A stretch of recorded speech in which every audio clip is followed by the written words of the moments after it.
better than being on the other side of the gate. So if anything, Jesus kind of went to his demise. Jesus caused this whole thing. Yeah. Thing. And now he's trying to turn the other cheek and not kill anybody. It's not going to work. His name is Jesus, Matthew. Yeah, well, that's blasphemy right away. He's going to look for peace. He's going to look for his brothers and sisters to get along. It's just the way it is. It's meant to be that way. It's more delusional than King Ezekiel, because at least King Ezekiel knows what he's doing. Jesus is, I think he actually thinks he's Jesus. Well, it's working a little bit. Kung Fu Jesus. Kung Fu Jesus. I mean, that's a spinoff I'd love to see. I would not. But AMC, they're going to be desperate soon for some He's going to show up in so. Into the Badlands and just, just being one of the characters in Into the Badlands for sure. Yeah. I see it here. I see it. Well, I like surely hope not. I wrote down Aaron's boyfriend is a walker now. We assume exactly. It's not a clear distance. I just hate the fact that they didn't give him that closure. It's like, whatever. It's just Eric. Yeah. Just run along. Okay, go run along the fields, please. Yeah. And Rick gives him a little baby instead. And I was like, here, Aaron. Here's a baby. Overplace. What's the baby's name? Oh, damn! I forgot. They did give her a name. It's written on the wall. Gracie. Yeah. You sure? Yeah. I'm taking a stab in the dark here. 100% sure. Gracie. Okay, great. You're more sure than I am. I hope. Rick and Daryl, now they get attacked by one guy hiding behind a tree. Rick gives his word. He's like, come on out. Tell me where the guns are. I'm going to let you take a car and leave. You have my word. It's all a man has now. Yeah. Something like that. It's all a man's word. It's all we got left. It should mean something, he says, right? Yeah, and Rick believes it, but Daryl just kills him. Doesn't even talk to Rick about it after. Just been like, all right, let's go again. Well, remember when he said to Morales when he shot him, when he got him with the arrow? It's like he was, I don't know what he said, but he's like, it doesn't matter one bit, he says. Yeah. Oh yeah, he was like that was Morales. Like, doesn't matter one bit. Exactly. You remember who I was back when? You remember who Daryl was back when Morales was around? He wasn't a good guy. No, he wasn't. He's actually racist, homophobic. I don't know about homophobic, but more like definitely racist. He was the whole package. You assume it's homophobic too. Well, just because his brother probably was. Yeah, exactly. I think Daryl was definitely better than his brother. Yeah, definitely. Influenced a lot by his brother, but I think you started liking Daryl a lot better is when he helped T-Dog. Remember when T-Dog they had a hard time getting out of that highway, the jam freeway with all a bunch of walkers coming in. And T-Dog got severely injured because he got cut really badly. And then he actually saved them, and you're like, oh, this is uncharacteristic. You think, like, why would Daryl help T-Dog, being that he's supposed to be racist, but he ended up helping him and gave him aspirin. Okay. Yeah, so that's when I feel like that's when Daryl's character took a U-turn in terms of like his old principles, kind of like washed that away.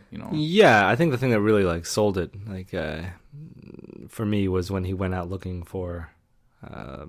When that happened, for Sophia. That happened within a couple of episodes anyway, so that was happening anyway. Yeah, it felt like 8 episodes where he was just out looking. It was 8 episodes where he was out looking for Sophia. Oh, yeah. Well, okay, did they lose her on the first, they lost her on the first day, found her on the last day. Yeah, but he saved T-Dog that same episode is what I'm saying. Sure. So I'm just saying that was a good precursor. Yeah. Yeah.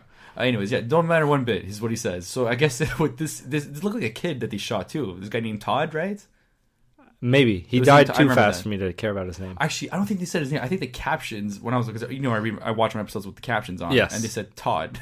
I'm like, okay, so they just gave this guy a name named Todd. I don't know if they actually I don't remember them mentioning it in the episode, but no, I don't think they did. But the thing is, I feel like Daryl didn't have any healing time after leaving the sanctuary, so he's just angry. Oh yeah, he was stripped, literally. He was just naked in a cell, and he's who you need around. Morgan and Jesus. That's why Rick's not putting much of a fight. Yeah, because Rick knows he's right, and I think Rick agrees that a man's word should mean something, but Daryl never gave his word. No, that's true. Well, he should. I was surprised he didn't check in with Daryl as he was saying that. Yeah, I think Rick's worried to have that conversation with Daryl because they've gotten along. They've always kind of been on the same page, and this seems like a point where they might start to stray away from each other's beliefs. Yeah. Well, I want to be critical about something though with this scene, just because I don't know how you felt about this. It's because so what happened? Rick gives Aaron the baby.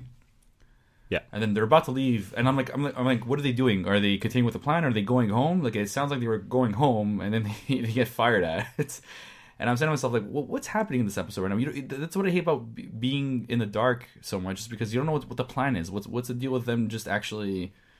What is the deal with what's the deal with what they're doing? We don't know what they're doing at all. Like, we have Ezekiel's gang going somewhere, and we end up seeing what happens afterwards, which we'll get to. We know where Jesus is supposed to be going. He's going back to the kingdom, and now he has all these prisoners, but not everybody knows about it. And Maggie just found out. We don't know what the conclusion is with all this. And now, like, what are they supposed to do? I don't get it. And it almost judging by McBury's music, it sounded like they were going home, like, great victory. Or they're assuming that Negan's dead after that confrontation. And I'm saying to myself, well, what is happening here?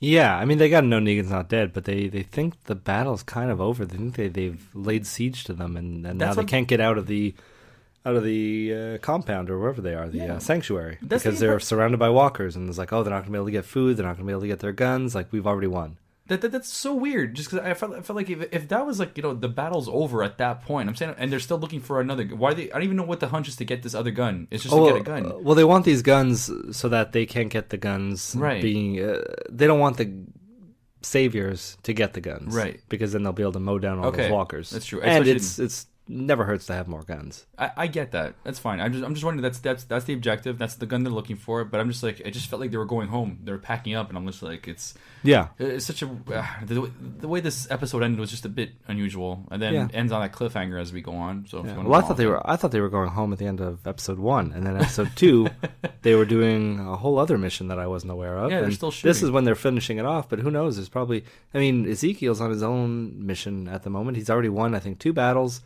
And he's on to the 3rd. Yeah, what are they doing in the 3rd? And I thought, is there going to be a 4th Ezekiel? Because we don't even know what the hell's going on. It was guerrilla warfare. He finally started losing some men because of one lone shooter up in a building. Oh man, that gun. Well, because I don't know my guns very well, but my brother knows what it was, and that's a crazy gun to have on your side. Did you even see any gun? I just saw like a flash. It reminds me of Full Metal Jacket.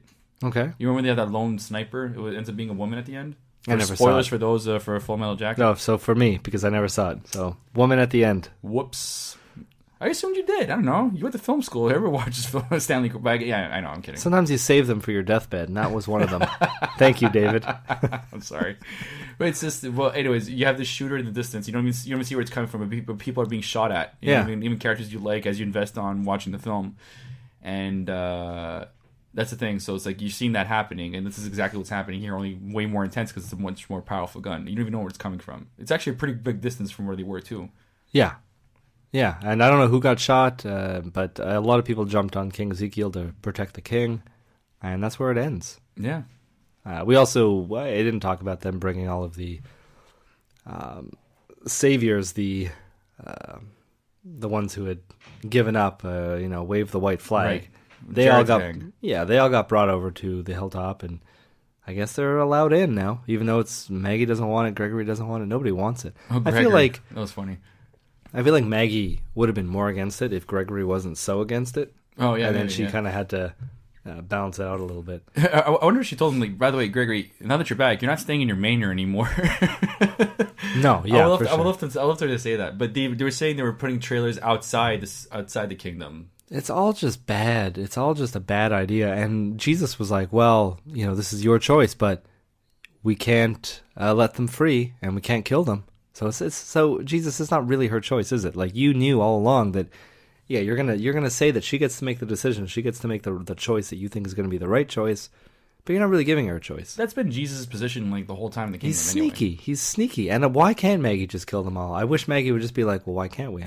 We'll set them free, and then we'll just have some target practice. I have this image of just like, what this battle is really about. It's really just about Jesus versus Negan. It's like, heaven versus hell. And this big reiteration of it. And like, who's really hell and who's not. And I'm guessing Jesus is obviously representing heaven. Just, he wants to love all his brothers and sisters, but he has to kill when necessary, and he wants to take down this big adversary, such as being like Satan or something. It's some sort of crazy apocalypse, some sort of biblical apocalypse. Yeah, that's what I feel like it's looking like. Because I just think, going back on it, Jesus caused this whole thing.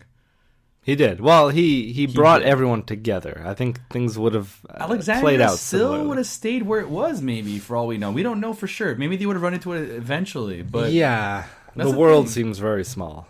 It seems. Well, they make it look smaller, or it's been shrinking as we're going along. Yeah, because it seems like it's a day's drive to the sanctuary. So how could a day's drive between the sanctuary and Alexandria, and they would have never found it? They would have found it eventually. So I don't know if it wouldn't have been like this, but I'm sure Jesus rushed the situation.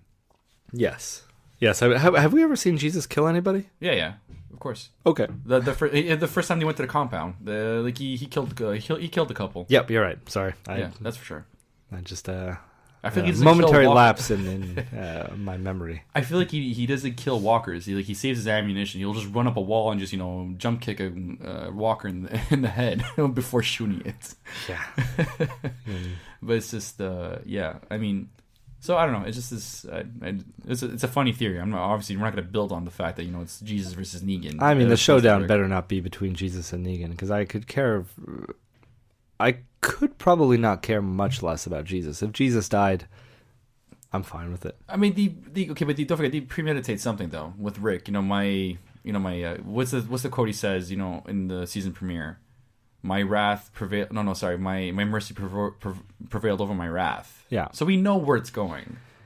Yeah, but we don't know how it gets there, and we don't want it. No, we don't. And if that is something that Rick is going to wrestle with, I don't want to see Jesus and Morgan and every other character wrestle with it first, because it's going to take the wind out of Rick's sails when he has to figure out what he wants to do. Is Rick the best person to wrestle with it, though? Well, he's the person we want to see wrestle with it. I mean, we've seen him do it countless times, but if this is like the pinnacle of the season, it looks like that's the scene that they're teasing us with. Yeah. Or him being old man. Yeah. It's like, why are you showing every other character have this same debate before Rick has that debate? It's he clearly made up his mind. I mean, Morgan convinced him at first just to teeter in that direction, but then, the Glenn thing happened. So Rick is going to be so upset when he meets up with Morgan, if he meets up with Morgan again, or any of the other people. It's like, all the work that Rick put into Morgan to make him kill again, and it worked. And it worked until they messed with his wiring and sent him off. Now Morgan's just going to go back to clearing. Clear. Yeah. And the defibrillator comes on. Yeah. And it's going to be a mess. Like all the character development Morgan went through just to be like, I don't even know. What the hell is character development in TWD? Tell me, what is it? I have never seen what it was. No one stays consistent. They just keep going back and forth. But you kept saying how Rick flip-flops on everything. Yeah. You get your character development in the episode you die in. That's what happens. You don't judge a man until he's dead, as that famous saying in Greek Greek plays. It's all it is. It's just, I don't know. It's the weirdest thing ever. I don't know. I feel like just having fun. I feel like, the writers just having fun with this. You know what? Let's roll the dice on this. You shouldn't just have fun with a show that is raking in, over $10 million a week. They had one of the lowest views actually last episode. Yeah, it's still tons. Yeah. Tons of money, tons of advertisements. Yeah. And you don't want to, and shareholders, you don't just have fun when you have that much riding on it. Yeah, I don't know. It just feels like they're playing Dungeons and Dragons. Yeah. And which they should totally do. I wonder if they're just doing that, rolling the dice, and there's just like, 20 different terrible ideas, and they just roll the dice and it's like, oh, we're going to use this one. Today we're playing scenario 19. Okay, we'll call that my episode Monsters, and that's exactly the way it goes every time. Roll for the title, roll for the character death, and roll for I don't know who's going to have the big flip-flopping debate in this episode. To be very honest, I'm okay with that if it's done properly. That's the funny thing. If you could play with contracts that way, like, an actor would sign a contract saying, by the way, your contract depends on this role. Yeah. But you still get paid. You still get paid a sufficient amount to be a part of the cast. But if the dice ends up being a 6, I'm sorry. It could be interesting. That way, it's like nobody's actually writing it. It's just the fate. Exactly. The fate's writing it. I like it. I like it a lot. Well, more not fate, more like chance, but yeah. Well, it's the same. But you could rig it's the same thing, too, isn't it? Fate and chance? I don't know. Well, it's two sides of the same coin. Then they're not synonyms. So. No, but one person says fate, one person says chance. By the way, what I gave away for Full Metal Jacket, it doesn't defy the whole film. There's still a lot more to the film to see than just what I told you. So just if it's on your deathbed, and I know it's not, I'm just saying, don't let it stop you. Not anymore. Not gonna watch it. I did like this episode though, David. You didn't. More than the last episode. I felt okay. I'm on the opposite. I like the other episode better. I feel like they could have combined both episodes to make one decent episode, actually. But you had to fill it. That's true. These